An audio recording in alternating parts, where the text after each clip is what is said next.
Hey everybody, welcome to Clash Talk with Geno and Sherri, and today we are going to talk about farming. Sherri, what is farming?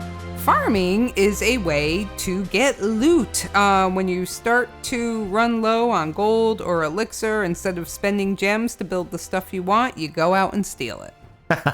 That was a really positive, enthusiastic. I love farming. Right. So, the misconceptions, a lot of the things that we look at or hear and things, is that you're going to make crazy money in 5 minutes. I don't think so. You're going to have to put some time into this. You're talking a 2-hour gem session. Throw those gems out there. 40 gems. Is it, Sherri? I think it's 40. It's 10 per barracks. Per barracks, yep. Put those gems out there. Get those barracks rocking and rolling. Get them building troops fast. One thing is you don't have to build high level troops. You don't have to throw dragons on it. You don't have to throw P.E.K.K.A.s on it. You don't have to throw any of that stuff. Get those, what are we talking those armies? We're talking barbarians, archers, giants, wall breakers, the cheap stuff. Yeah. Some people actually do the balloon attacks, which I also respect. What are they right now? You got your tablet in front of you. Well, I guess you don't. You had your tablet in front of you. Yeah, I do. They're actually kind of expensive. For me, anyway, they're 3,000 elixir. Something but like that, the payoffs, if you're doing it right, the payoffs are well worth it. Right. Look at Puck's base. I've watched quite a few of his videos he shares out there, and those balloon attacks are just deadly. Dude is raking in the money, and that's what this is all about.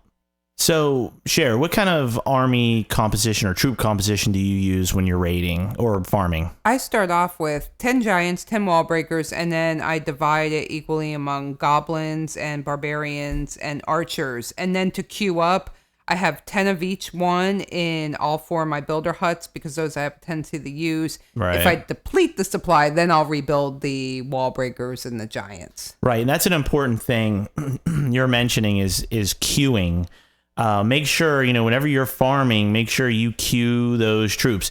So have an overabundance of troops made, then when you go out and attack, when your troops expire during the attack, there will be troops taking their place when you come back in. Well, you're out there farming. Right. Back home, it's cooking up new troops for you to just immediately start an attack again when you get back. Right. That's efficient use of your time. Whenever you got those gems going, you want to make definite efficient use of that time. Yeah, you want to get what you're paying for. So, whenever we're doing this, what kind of bases are you looking for? What are you looking for? Well, it depends on what I'm doing. Am I trophy hunting or am I going for... Sometimes I specifically go just for elixir. Sometimes I need both gold and elixir. It really depends on what you want.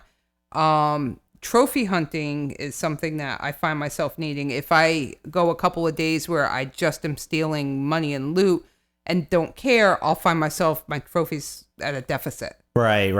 You'll see them drop down to 1,000, and for me, it's if they drop down to of 1,400 or 1,300 somewhere around there, I know I have to start getting them back up because what happens is I start to see bases that are too weak.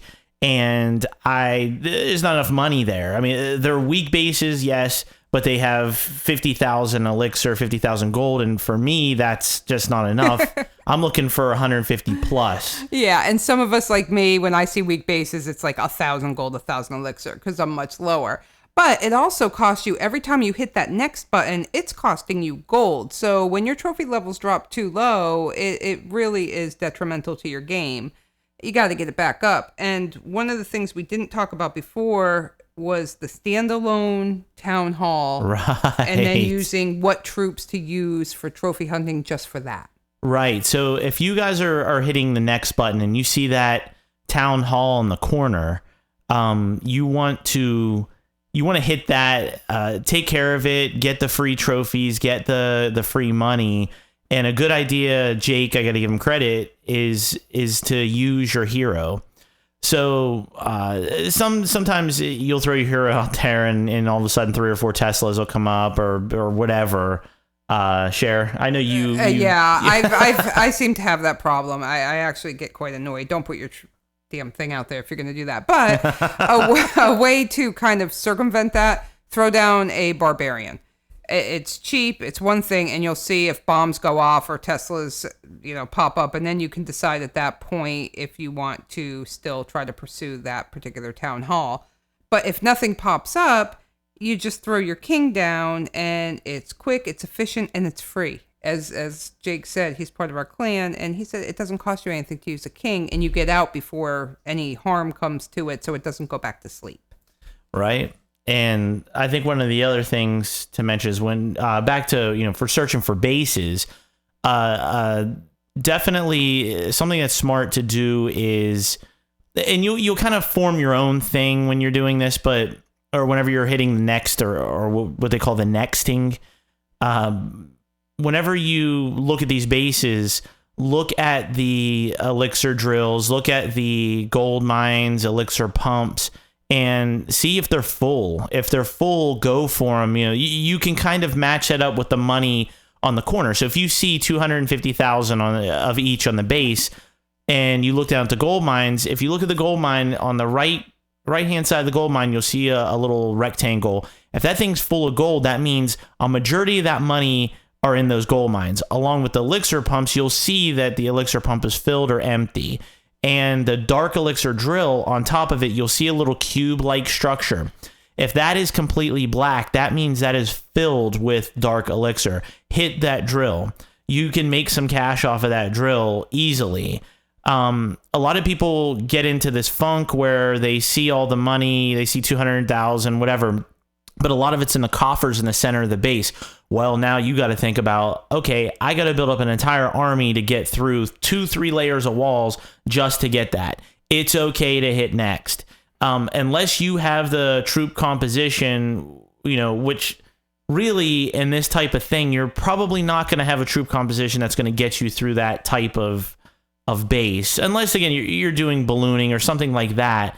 But generally, if you're doing it super efficiently, like hypermiling in a car, if you're doing it super efficiently, it's going to be tough to get into that 2-3 layers. If you're farming for gold or elixir versus trophy farming, because in trophy farming, you may want to build up higher troops to go for the 3 stars. Another thing where that's a good point. I've gotten caught on this a few times. You go, you destroy all the elixir, all the gold, the mines, the storage, and you're like, what the hell? There's still 100,000 left. Where is it? Don't disregard the clan castle, because if somebody is doing, for instance, they do war and they forget to collect, which I've done a few times, there can be a jackpot in there, and a lot of times people keep their clan castle out where it's easily attacked. Well, one reason why people hoard their money in their clan castle is because it's very hard to knock down. A lot of people keep that money in there. It has a decent amount of hit points on that clan castle, so you have to throw a lot of troops at it. So it's one place that storing your money is it's going to protect it. So I think last thing I want to talk about is the 4th or 5th builder. So when you're when you're farming, when you're out there, you're killing it, you're spending your 2 hours, you're doing your boost. Do you get that 4th or 5th builder? And I know this, I tie this in with farming mainly because you're gonna make money doing this, especially if you're doing it efficiently. And once you get your timing right, you understand how to scan the bases, what bases have the money you're interested in. Do you get that 4th or 5th builder, Cher? So originally I said no. I wasn't spending a damn dime on this game, and there was going to be no gemming for me. Then I got the 4th builder. Well, you know what? I wanted to cut you off, but Jimmy Wan's the one that got me into getting that 4th stupid builder and spending, 1,000 gems? Yeah, which is ridiculous, but if you want to be competitive, we're in a clan, we war, you got to stay competitive with everybody else. Right. I ended up buying the 4th builder, and then I just bought the 5th. I know, hate to say it, but just bought the $25 gift card, and but I think I know some people. Mumble, I think, only has 3 builders.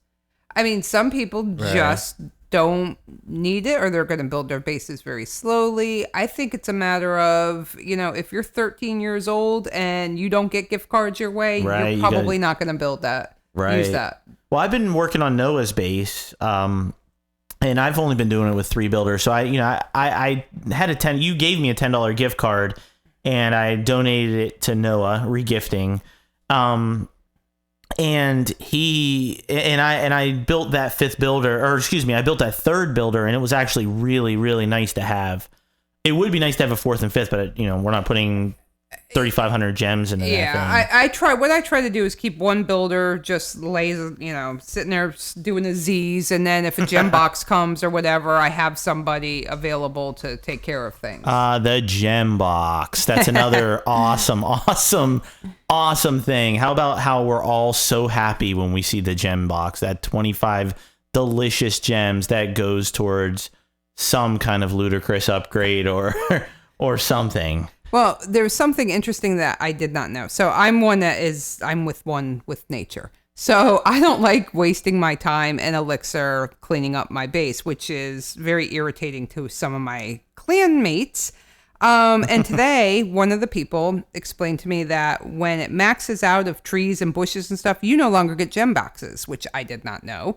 So I got rid of a lot of the tree stumps, and lo and behold, there was a gem box waiting for me this afternoon. So that was something I did not know. That's really funny. Okay, well, I guess that's it. We did our 11 and a half minutes or so.